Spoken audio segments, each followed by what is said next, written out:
All right, let's get underway. It's 20 minutes till. Thank you so much for coming. We're really pleased you're here.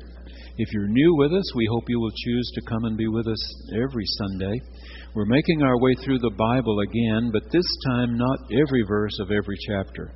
I ask you to trust me, and let me see if I could find our way through with the most important lections. And basically, what I'm doing is lifting up for you one more time what those passages that are in the lectionary. So if you come to hear me preach, it takes 9 years to deal with all of those, and you and I are dealing with them much more quickly this time, because rather than my spending 25 minutes on one of these lections, we spend maybe 10 minutes and then move on to the next, and 10 minutes and move on to the next, so that we can move much more quickly. But basically, I'm not relying just on my own judgment. I'm relying on some of the best scholars from the Roman Catholic world, the Lutheran world, the Episcopal, Presbyterian, United Methodist, Disciples world as well, as to which passages in the Bible are the most significant. Some of you were at the 8:30 service, and I used a term there that I've used before here, but shortly after I came to Tulsa, I was asked to preach at the downtown Thanksgiving service. And in my introduction, I said, it's so important that we know the Sitzemleben of this passage. And when the service was over, Pastor Jim Hayner of Grace Lutheran Church came up and threw his arms around me and said, when I heard you say Sitzemleben, I knew I was home again. This is a German expression. It is a German expression, but it's not difficult even in English for us, because the words look like what they are in English. Sitz is the setting, if you would, the setting. This is in English, and this is the word for life, Leben. So what is the Sitzemleben? That is, what is the setting in life, or what is the context, if you would? What is the context of this passage? So I've been telling you that as we're going through this one scroll, we're dealing with am I blocking y'all off? I'm dealing with three different authors. We are together. One author, 8th century, when the northern tribes have been absolutely destroyed, ceased to exist as a separate people. He's convinced the same fate will befall the two southern tribes called Judah if they don't turn again to their God. He didn't live to see that happen, but it did happen 135 years later. And this one, and this is simply the Greek word for two. We have a similar word in lots of languages, duo and due and so on. In Greek, it's deutero, second, or to Isaiah.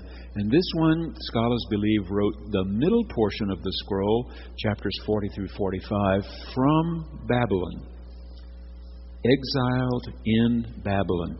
And then they believe there is a trito, or third Isaiah, who wrote the last chapters of the scroll, not necessarily trying himself to hook it on to these other two, but that scholars years later did hook this writing onto this one and hook this one onto that one, so that we have one scroll, but we have three different authors. And it's important then, of course, to know the Sitzemleben, the setting out of which each one of them writes.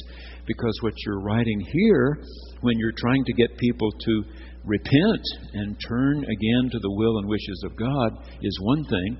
When you're writing to a devastated people, if you can imagine that following the tragedy of 9/11, for example, all of New York City had been set aflame.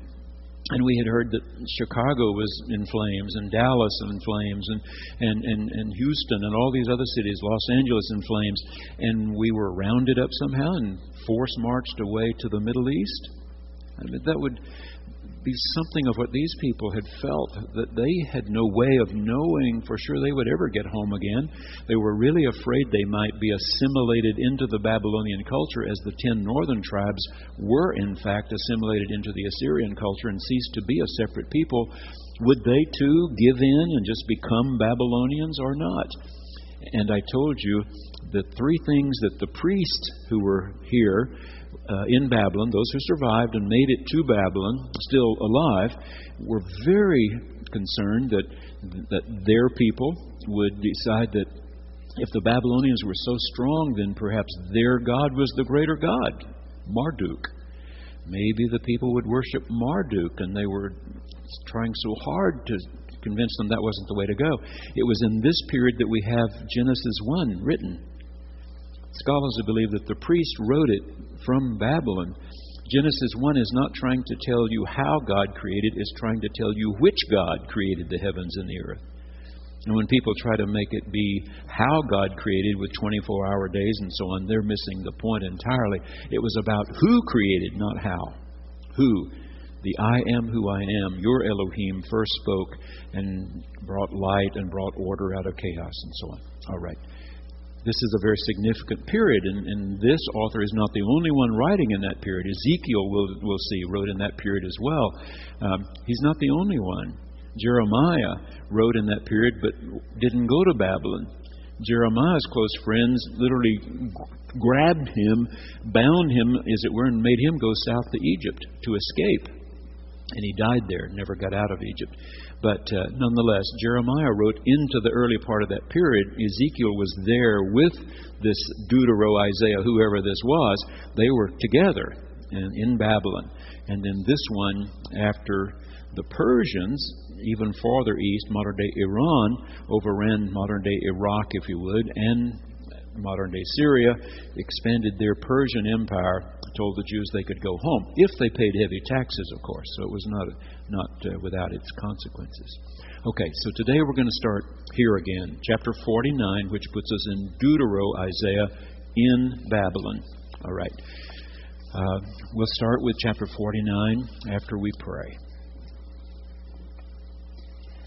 God, we open your all-important book and give thanks for a person whose name we do not know, who had the courage and, we believe, insight that came from you to write to a people who were so discouraged, who were afraid they might never, ever get home again, and that they might all become Babylonians, not be Israelites, not be Jews. We thank you for his work, and for those who've so conscientiously preserved it all these centuries, and for modern-day scholars who can translate his ancient Hebrew words into English for us and write commentary for us, those who've spent adult lifetimes on one of the 66 books and are willing to share what they've learned with the rest of us. We offer our attention, our best effort in understanding, and we pray in Christ's name. Amen. Okay, chapter 49.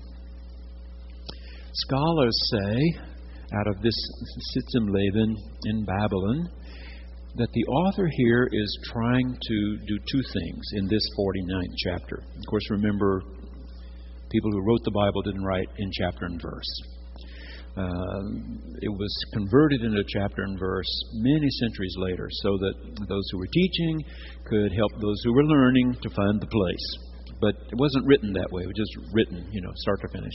Each scroll was. So this scroll is being written here. But scholars have believed centuries ago that this 49th chapter is enough of a new beginning of thought here that it can be set off and called 49. We think here the author is trying to describe his own calling, but as we go into it, you'll find that he transfers that, if you would, to the people of Israel as well. God called me even before I was born, so and so and so on. Guess what? He called you too. He called us all together. See if that's what you hear as we go through this. Remember, he's in Babylon. Now, if you think where modern-day Iraq is, okay, everything's close together in the Middle East.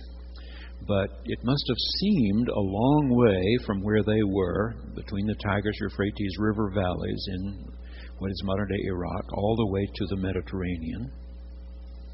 So the coastlands seem a long way off, but he begins, "Listen to me, O coastlands. Pay attention, you peoples from far away. The I am who I am called me before I was born." Okay, what's the problem in Babylon? Will they decide, the Israelites, that the Babylonian God is more powerful than their own? Will they turn to Marduk as their cousins turned to the gods of Assyria? Gave up their God. Ceased to even be concerned about doing the will of their God. Tried to be Assyrians. Okay, will these people do the same? That's the big concern here. So the name given at the burning bush is used right up front in this passage as well. Trying to remind the people, even in Babylonian captivity, of their heritage. Remember the burning bush? Remember that Moses asked for a new name, that God was willing to grant the new name? Well, that one, the I am who I am, the Eye Asher Eye, called me before I was born. While I was in my mother's womb, He named me. He made my mouth like a sharp sword. In the shadow of His hand He hid me. He made me a polished arrow. In His quiver He hid me away. And He said to me, not you are something glorious. No, you are my servant. But then notice what He adds. Israel. You are my servant Israel. You remember when God wrestled with Jacob at the Jabbok River all night, and just as the sun was rising and Jacob is holding on for dear life, he says, bless me. God said, okay, tell me your name. As if God didn't know. Tell me your name so I can appropriately, as we would say, baptize for us. I will bless you. I will baptize you, or I will confirm you. What's your name? My name is the Grabber. Remember? My name is the Grabber. Well, how would you like to be Israel? And Jacob limped across the river because his hip had been torn out of socket wrestling with God. But he had his head up high because God had told him he didn't have to be the grabber the rest of his life. So here, this writer, see, that would have been way back there about the year 1800, before the Common Era. Here we are 587 down to about 535, 50 years there in the 6th century. So we're more than 1,200 years after Jacob wrestling with God at the Jabbok River, and yet you too, this author is saying, I and you together can be Israel. We can still be Israel. I said, I've labored in vain. I've spent my strength for nothing and vanity. And here's the same word that we read over and over in Ecclesiastes. I've spent my strength for nothing, and I tell you the word for vanity for you and me is the same word, doesn't look like it, but is the same root for our word vacuum. Nothing. I've spent my life for nothing, and nothing is almost what he says here. Yet surely my cause is with the I am who I am, and my reward with, not Marduk, with my Elohim, my God. And now the I am who I am says, who formed me in the womb to be his servant. Now, I want you to notice, if you've already been to church, you've already heard me say that this is a very special verb in Hebrew, this forming. It's the same word used in Genesis 2. Exactly. And when Rabbi Zimmerman was here 11 months ago, he said, when most people, probably 97, 98%, could not read nor write, they only heard. They had to remember. If one cannot write notes and read them, one must remember. And so when they would hear special words repeated, it would ring a little bell. He said, ding, ding, the light goes on, the bell rings. Aha! This word formed is the one that's used there in Genesis 2. And the passage that I'm preaching from today comes also from Deutero-Isaiah, you remember. Same writer. So he loves this word. One morning, when the dew had settled on the dust, this is the more primitive of the two creation stories. We think Genesis 1 was written here in Babylon. The older one had been passed around campfire for hundreds of years and finally written down when J source and E source, you remember our discussion about that, came together? When somebody combined campfire stories from the northern tribes, campfire stories from the southern tribes, J and E, and began the Bible as we know it. Remember? Okay, so that Genesis 2 is hundreds of years older than Genesis 1. So it's a more primitive mind. One morning when the dew had settled on the dust, God went out, scooped up the moist earth, and in Hebrew it flopped it on a wheel. Gail always says that wouldn't work. You couldn't fashion something with arms and legs on the wheel, because as the wheel turns, it becomes symmetrical. She's right. So translators don't translate it that way, because it doesn't quite make sense. But see, to a primitive mind, it made perfectly good sense, meaning God's hands were getting this just the way God wanted it, molding, fashioning, shaping. That's the word. It's used here. It's used in the lection for the sermon at 11, too, if you haven't been to church yet. So here it is again. Now the I am who I am says, who formed me in the womb to be his servant. But see, he's also saying to them, but he did the same for all of you. He formed you in the womb, too, to be his servants. To bring Jacob back to him. Now, of course, the literal Jacob has been gone 1,200 years. But all of these people are descendants of Jacob. And so it means you. To bring you back to him, that Israel, Jacob's changed name, might be gathered to him. For I'm honored in the sight of the I am who I am, and my Elohim has become my strength. He says, it's too light a thing that you should be my servant to raise up the tribes of Jacob, to restore the survivors of Israel. I will give you as a light to the nations, and my salvation may reach to the end of the earth. I mean, here are a people who are slaves. And this guy is trying to get their chins up. Lift up your face. You will be the light to the nations. What did Jesus say to the common people 600 years later? You're the light of the world. Wow. You see, it's the same message. It's the same message. It's God's message, delivered here in a person we don't know, delivered later in Mary's child, Jesus. All right. You see yourselves as slaves. Your God sees you as a light to all the nations. Isn't that affirming? Wow. Thus says the I am who I am, the Redeemer of Israel. And that word Redeemer plays a part in today's sermon, so I'll save that if you haven't been to church yet. His set apart one, to one deeply despised, abhorred by the nations. I mean, this is the way others see you, but it's not the way God sees you. You are the slave of rulers. Kings shall see and stand up, princes, and they shall prostrate themselves because of the I am who I am, who is faithful. The set-apart one of Israel who has chosen you. These people trying to make a new life for themselves by this muddy little canal. It's called the Kebar Canal in ancient Babylon. They're slaves. Their king has had his eyes gouged out after being made to watch the Babylonians kill every son he had. There will be no descendants of the king. They're all dead. He saw them die, and then they gouged out his eyes, led him away blind. And this writer, speaker, says to these people, hey, these kings may see you as slaves. That's not the way your God sees you. Your God, not Marduk, your God. Okay? Chapter 50. We're going to skip to verse 4.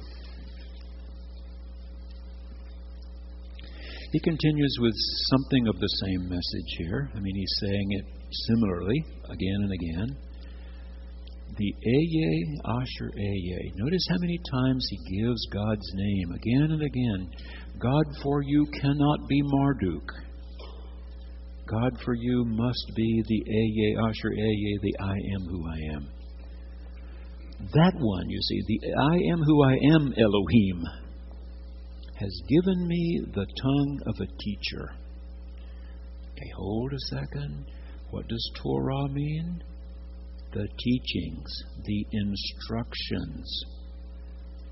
You know what the word rabbi means? It doesn't mean preacher, it means teacher.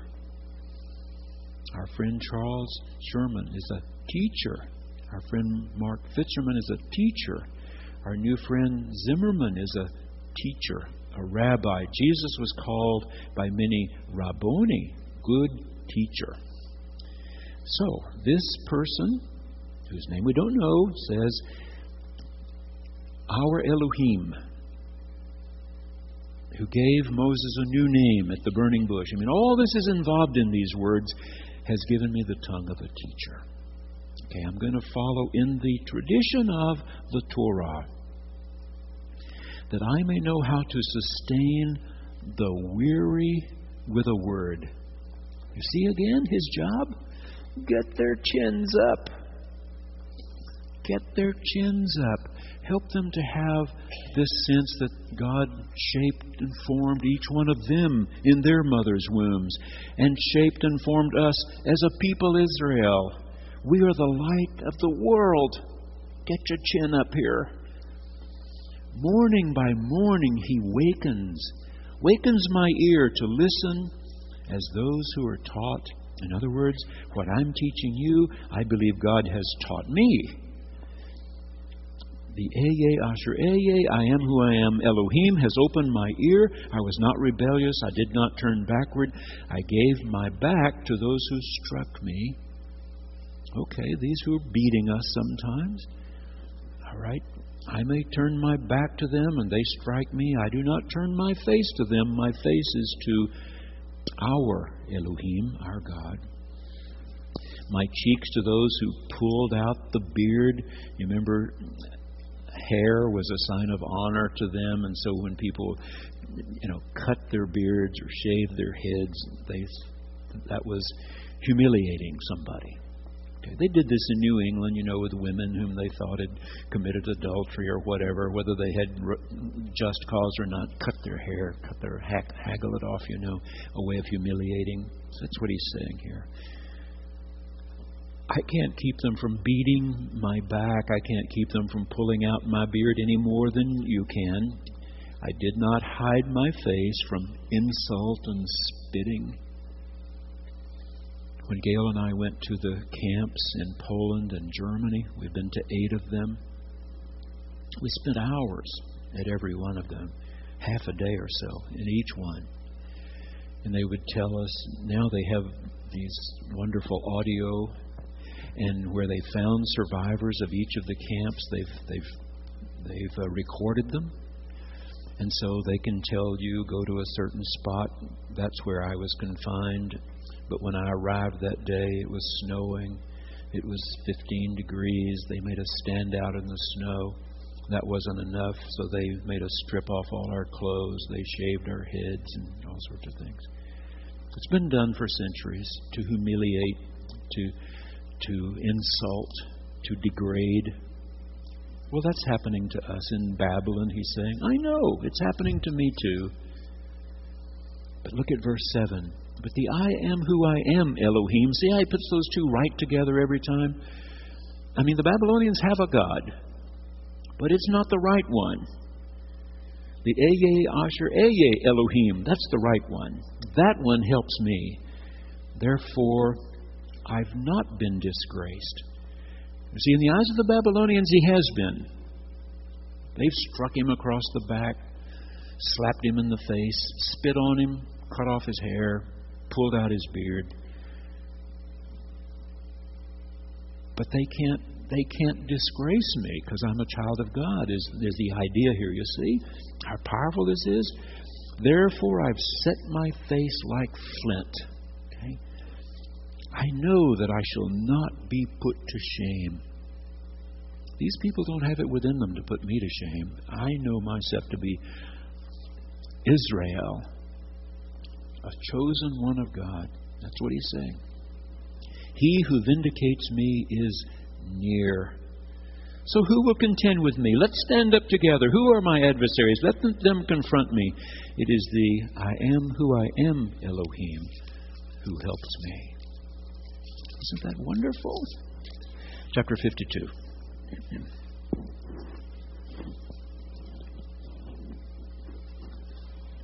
We're going to skip down to verse 7. Still, we're in Isaiah right now. So, same author.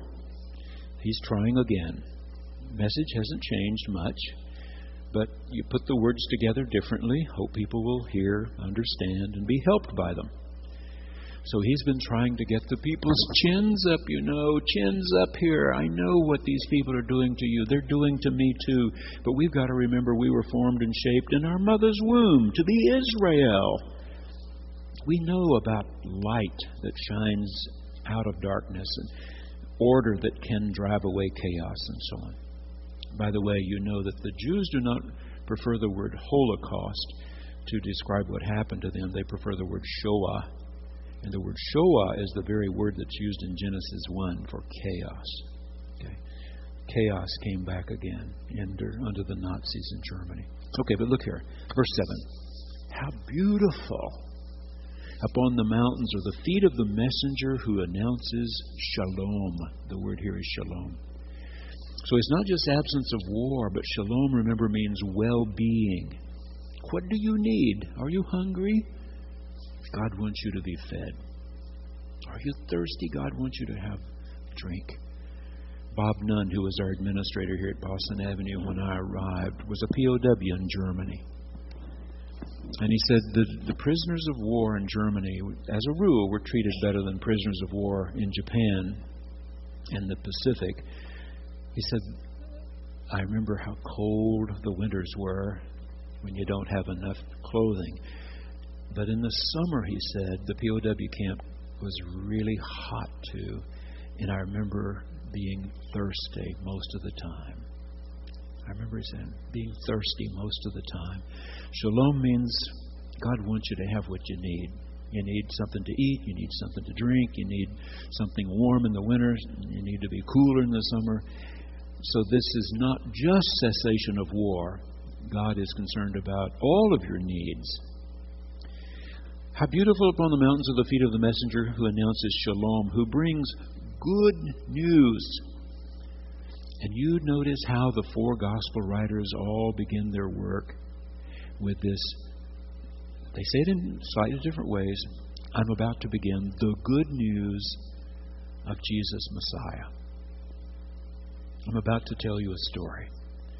It's good news. And of course, in English, that translates into gospel. The word gospel means good news. Okay. So, blessed, beautiful, the one who announces good news, who announces salvation, who says to Zion, remember Zion was the name of the little hill. To you and me, it's just a little hill that David conquered from the Jebusites and began the new capital city. So he envisions getting to go home back to Jerusalem, who says to Zion, but here it's personified, you see, and we sometimes call a city she, or he, usually it's she, feminine usually in English. Well, they see Jerusalem as a living entity, as it would, as a being. It's not just buildings by any means. They see themselves as Zion, who says to Zion, your Elohim reigns, not Marduk, yours. So listen, your sentinels lift up their voices. Sentinels, those were the watchmen on the towers. They're not inside their beloved Jerusalem with all the gates closed and the walls intact, but that's what he envisions here. Your sentinels lift up their voices together. They sing for joy, for in plain sight they see the return of the I am who I am to Zion. This is believing in the rising sun when it's 2 a.m. When it's still very dark, can you believe the sun will rise?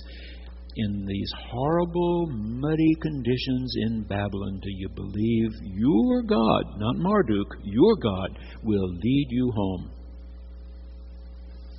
It's here. It hasn't happened here yet. Still here. Scholars are convinced this fellow is writing about what he believes God's going to do, not what he's done so far. Break forth together into singing, you ruins of Jerusalem. That's the way they saw it last.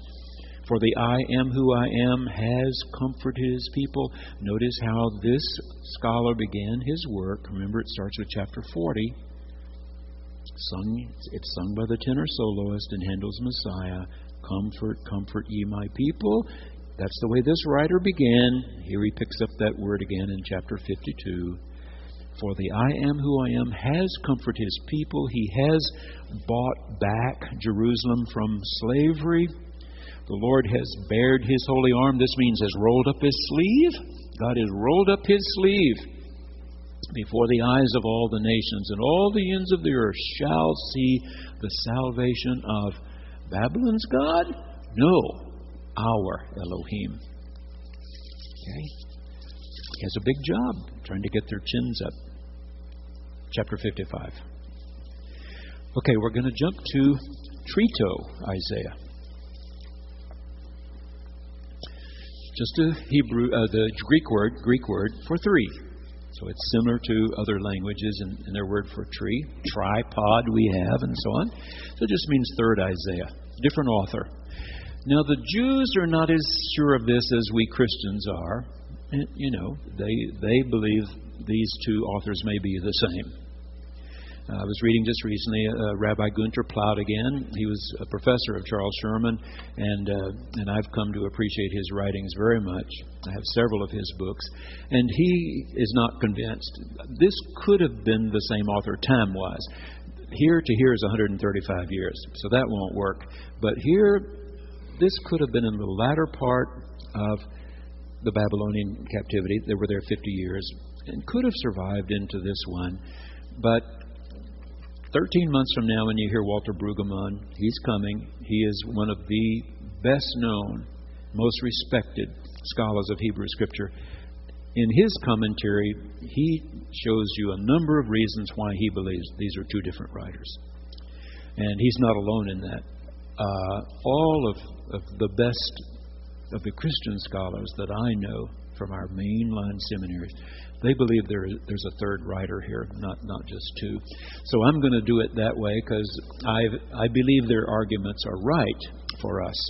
So if you read one written by a great Christian scholar like Walter Brueggemann, they're going to tell you this is a third writer. And so you and I are going to deal with it that way because I think they're right. Okay, look at chapter 55.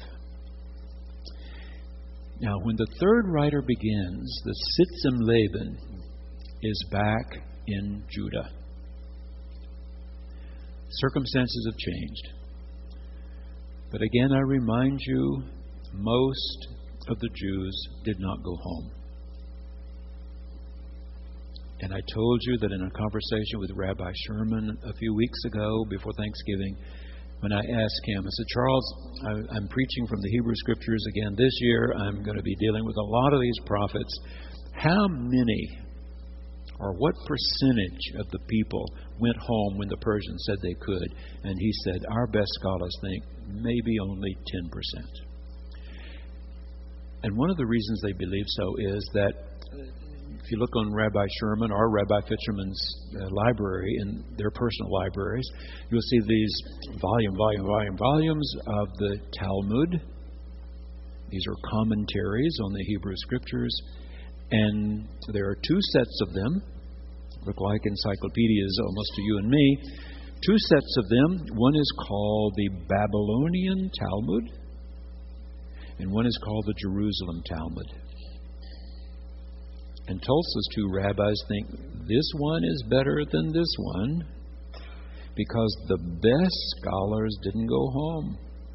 The lesser scholars did. They have them both. They read and study them both in their seminaries and then for the rest of their lives. But the Talmudic writings out of Babylon, And it didn't happen in the 5th century or the 6th. It happened over the next 600 to 800 years. They stayed a long time. 500, 600, 700 years. Okay. The reason being, of course, that some of the oldest ones didn't survive the forced march to Babylon. They died. The younger, healthier ones survived. But 50 years later, many of them are dead. If they were young adults at the time the forced march took place, then they were elderly people, certainly in that time, and many of them were dead. So the younger generations don't remember Jerusalem, do not remember. We saw David Wiggs and Mary at one of our Christmas Eve services here. David's now the district superintendent of the Stillwater District, you may know. And their little girls are all grown up. Grace is now a student at Oklahoma State University, and Hope is a senior in high school, a junior in high school this year, a junior in high school. And David was saying that Hope doesn't really remember much about Boston Avenue. You know, they've been gone over 10 years. She's 16. She was a first grader. I mean, he said, Grace, still remembers her way around. Hope not. When you're younger, so those who've lasted 50 years, if their memory probably is really what their grandparents or parents told them, city burned, all this death and destruction. So, hey, if the Persians have now defeated these Babylonians, and they did big time, and are treating Jews better, and we've already dealt with Nehemiah again. It's interesting, the Jewish scholar that came to Temple Israel this fall called him Nehemiah. He called him Nehemiah. But for us, Nehemiah was a cupbearer in the king's royal court in Persia when he heard these stories that those who had gone home had not been able to rebuild the walls. And he went to try to get that done, you remember. Okay, so when those who did go home got back, again they found Canaanites have reasserted themselves. First of all, the city's still devastated. Nobody's rebuilt it. Nobody's rebuilt the walls. Nobody's replaced the gates. Nobody's rebuilt the temple. Nobody has rebuilt the palace. There is no descendant of David to sit on the throne. It's horrible, horrible conditions. This author has a tough job too. So let's see what he says. Ho, which is a way of trying to get people's attention here. Listen, everyone who thirsts, come to the waters. You that have no money, and that was all of them, come, buy and eat. Come, buy wine and milk without money, without price. Why do you spend your money for that which is not bread, your labor for that which does not satisfy? Listen carefully to me and eat what is good. Delight yourselves in rich food. What is he talking about? He's talking about ideas, thoughts. The Torah teaches. Isaiah, Deutero-Isaiah, now Trito-Isaiah feels called to be a teacher. So come, let me feed you. Come, drink deeply within your heart and soul from something that will cost you no money. You're spending your time on things that will not really satisfy you, even when you have a little bit more than you have now. That's what he's trying to say. Listen carefully to me.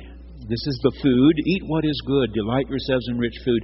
Incline your ear and come to me. Listen so that you may live.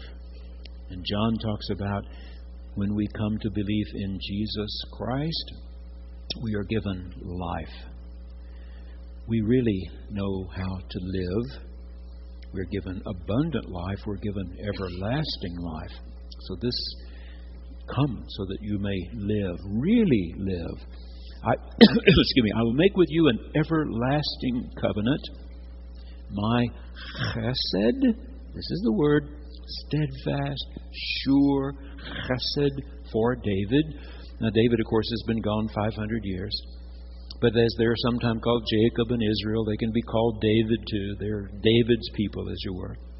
See, I made him a witness to the peoples, a leader and commander for the peoples. See, you shall call nations that you do not know, and nations that do not know you shall run to you. One day things are going to turn because of the I am who I am, your Elohim, the set apart one of Israel, for he has glorified you. These bedraggled folks, God has shined light on them. So verse 6, one of the most beautiful, seek the Lord. Remember that translates the name at the burning bush. Seek the I am who I am while he may be found. He's ready to reveal himself to you. That's the idea. He's ready. Call upon him while he is near. Let the wicked forsake their way, the unrighteous their thoughts. Let them return to the I am who I am, that he may have mercy on them, and to our Elohim, not the Elohim of the Babylonians, our Elohim, for he will abundantly pardon. For my thoughts are not your thoughts, nor are your ways my ways, says the I am who I am. For as the heavens are higher than the earth, so are my ways higher than your ways, and my thoughts than your thoughts. Come, if you're hungry and thirsty, come and listen. Listen. I'm going to teach you something. Okay? Chapter 58.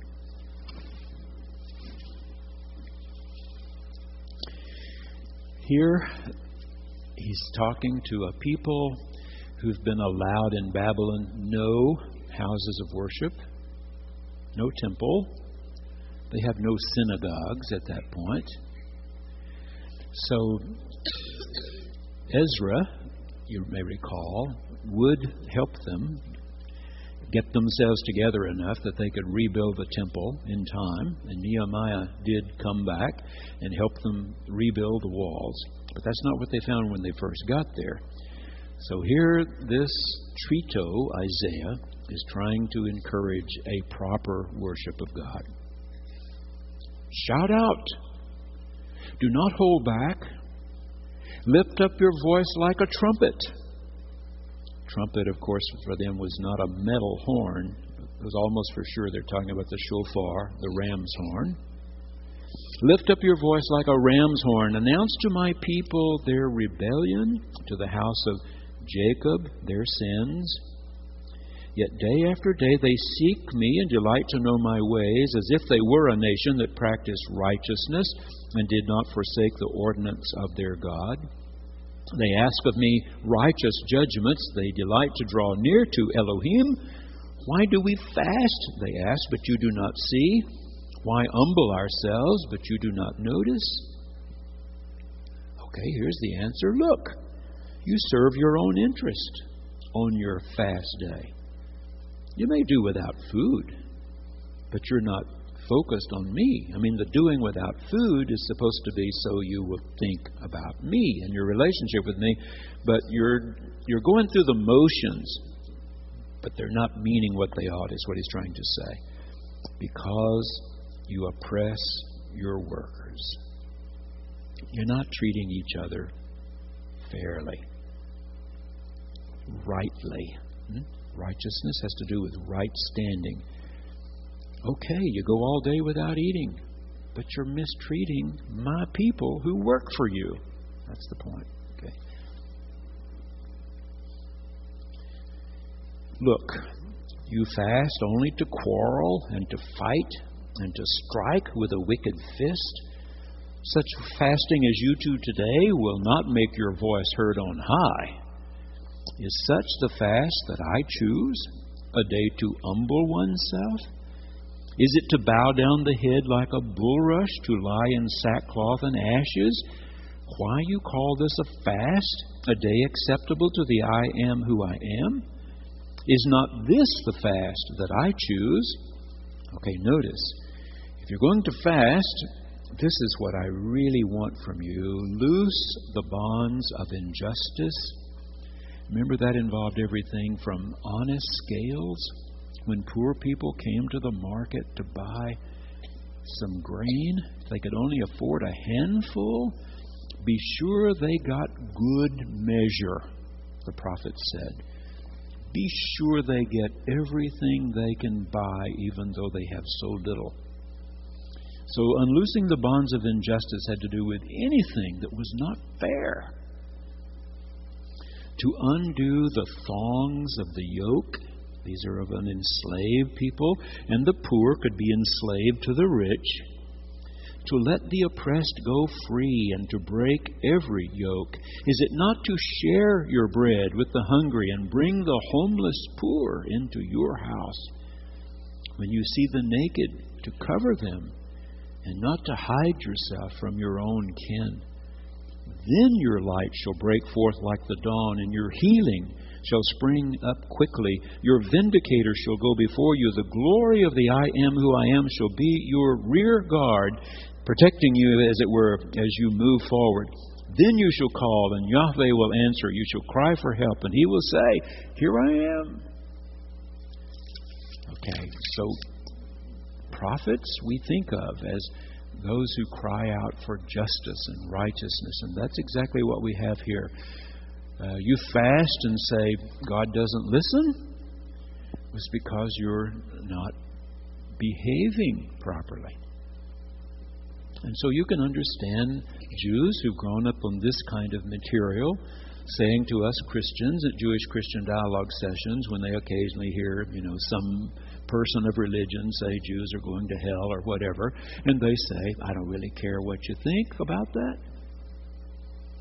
I don't really care what you sing on Sunday morning. I don't care what you pray on Sunday morning. I don't care what you eat at your table, pork included. I just care how you treat my kids when they get to school Monday. You see, that's what's in the Hebrew Scriptures. How do you treat my kids? How do you treat me? How do we treat each other? And right back there, way back in the first portion of Isaiah, if you come to the temple and offer up sacrifice, but there's something between you and your brother, get up off your knees and go set things right. So you see, these three have a common heart for what God is wanting accomplished, and each is trying in his own way to bring that about. Let's go to chapter 60. We dealt with this one just a couple of weeks ago, in the sermon, not in here, in the sermon, because this text is a proper lection for Christmas time. One of the reasons that it is appropriate is that Matthew thought of it when he began writing his gospel. And the reason he thought of it probably is right down there in verse 6. We'll come to that, but just to give you a heads up, he talks about a multitude of camels coming. And then he says, and they shall bring gold and frankincense. Okay? And the Magi, Matthew says, brought gold and frankincense and myrrh. All right, so this becomes, because of that, an appropriate lection for us to deal with. And I did deal with this as a sermon.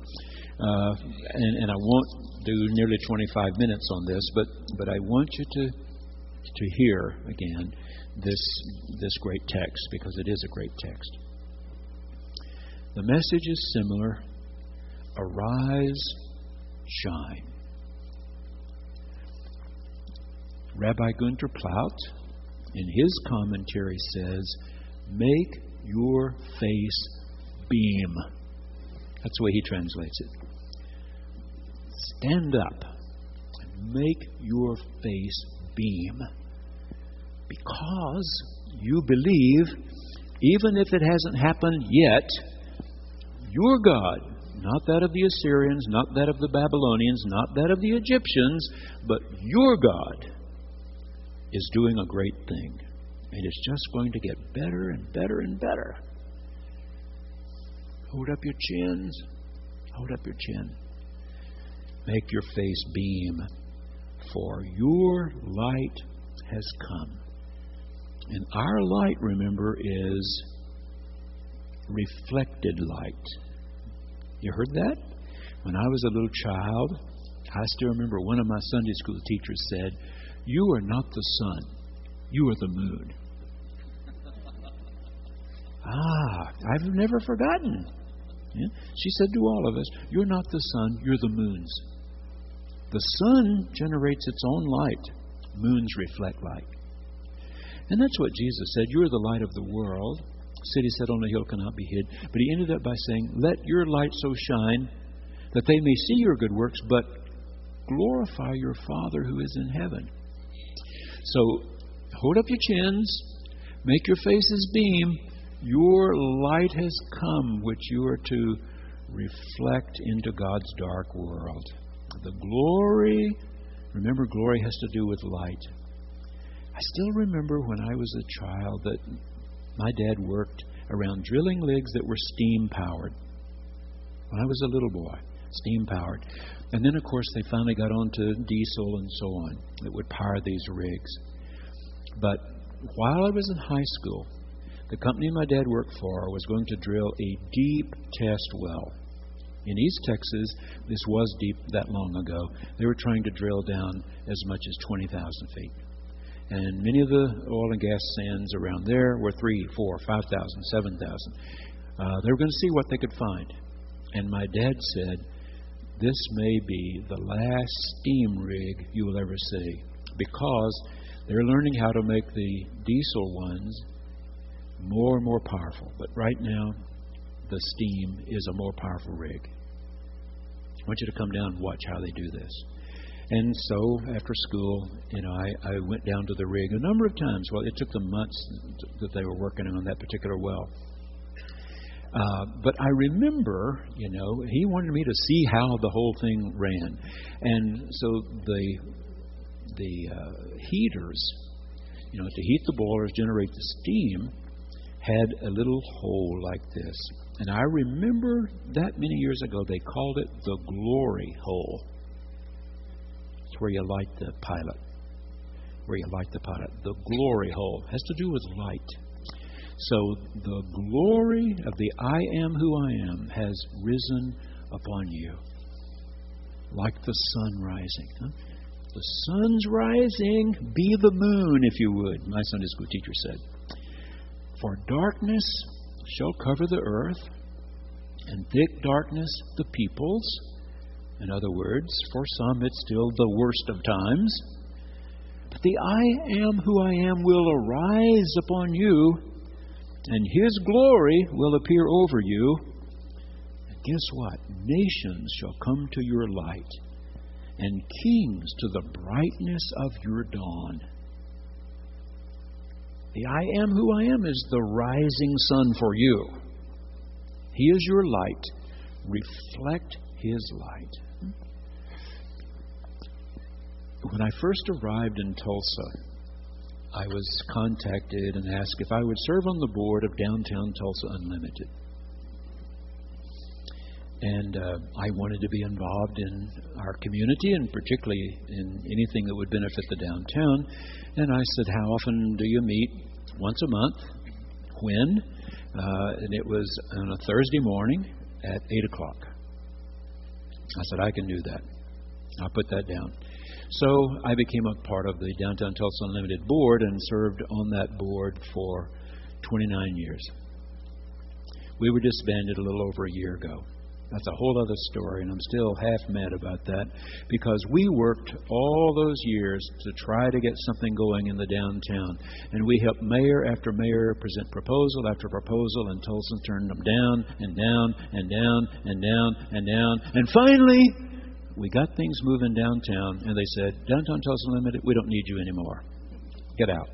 They did. Disbanded us. The city had been paying Downtown Tulsa Unlimited to do all the cleaning of streets and so on in the interdispersal loop. You know what they did? They gave the contract to a firm out of Oklahoma City. Absolutely did. Well, that's a whole other thing. But all I can tell you is, I'm still mad about it. Yeah. We got a bad deal. I think. But that was the wisdom of our city council here. Put it up for bids and give it to an Oklahoma City firm. So your downtown streets are being cleaned now by an Oklahoma City company. If you have a problem, call them. They disbanded Downtown Tulsa Unlimited. We had no funds. We had managed the downtown parking garages that belonged to the city.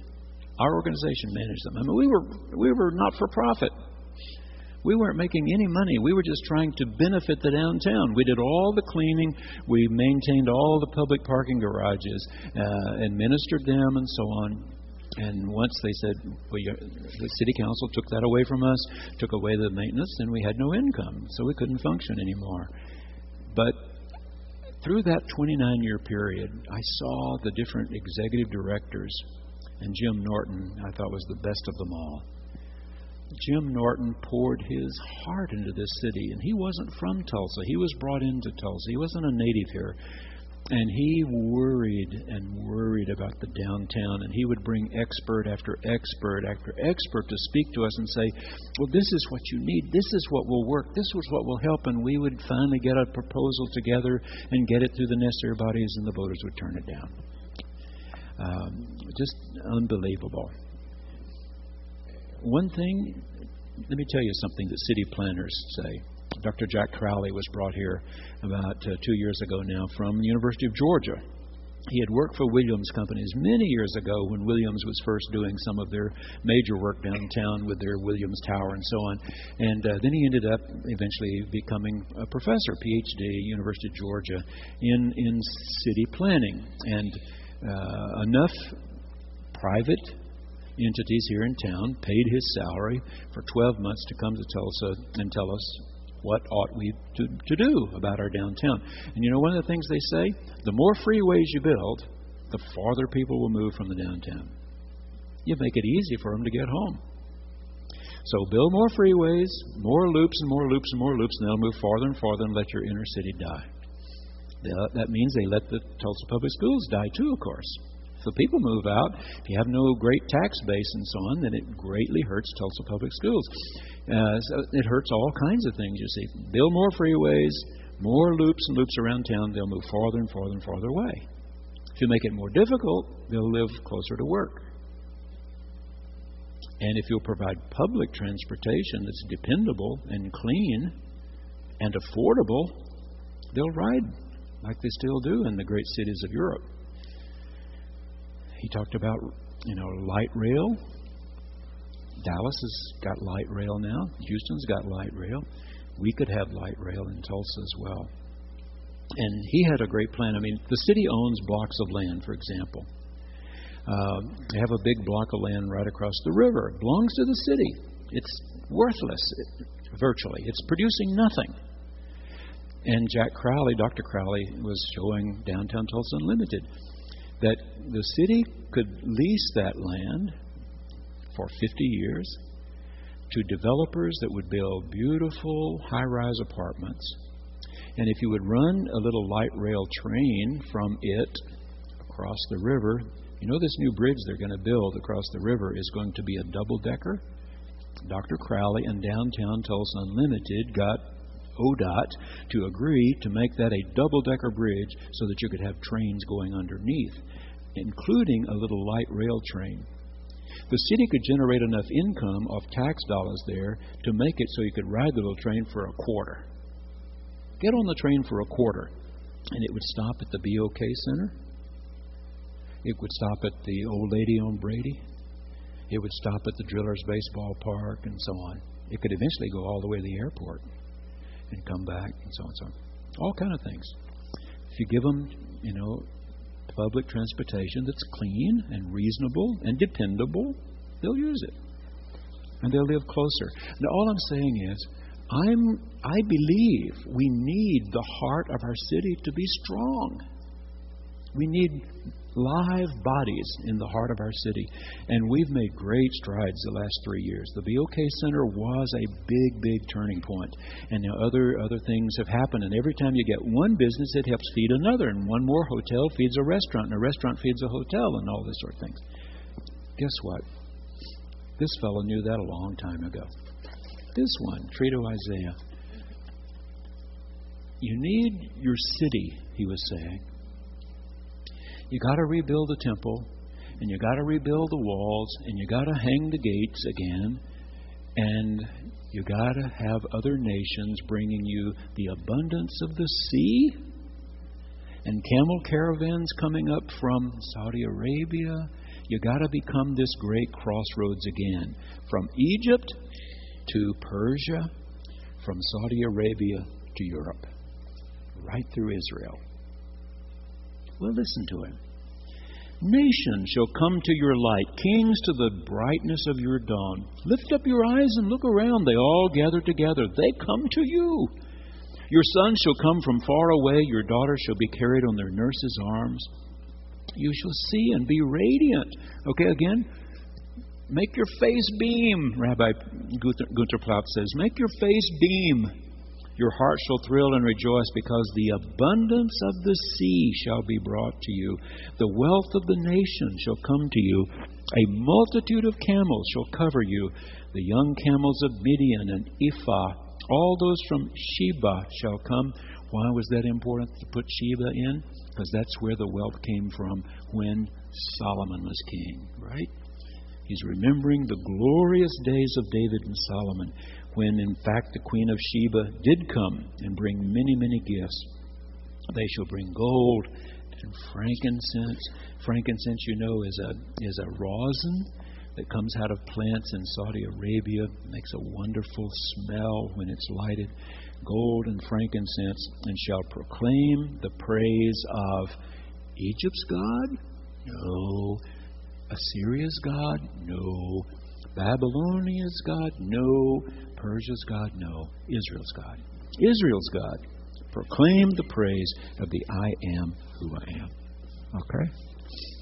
Well, we have no more Downtown Tulsa Unlimited. Poor Jim Norton, after giving our city 20 of the best years of his life, had to start looking for a job and ended up with a really good one in Durham, North Carolina, right near Duke University, doing city planning for that metropolitan area over there. If you haven't been to church, don't rush off.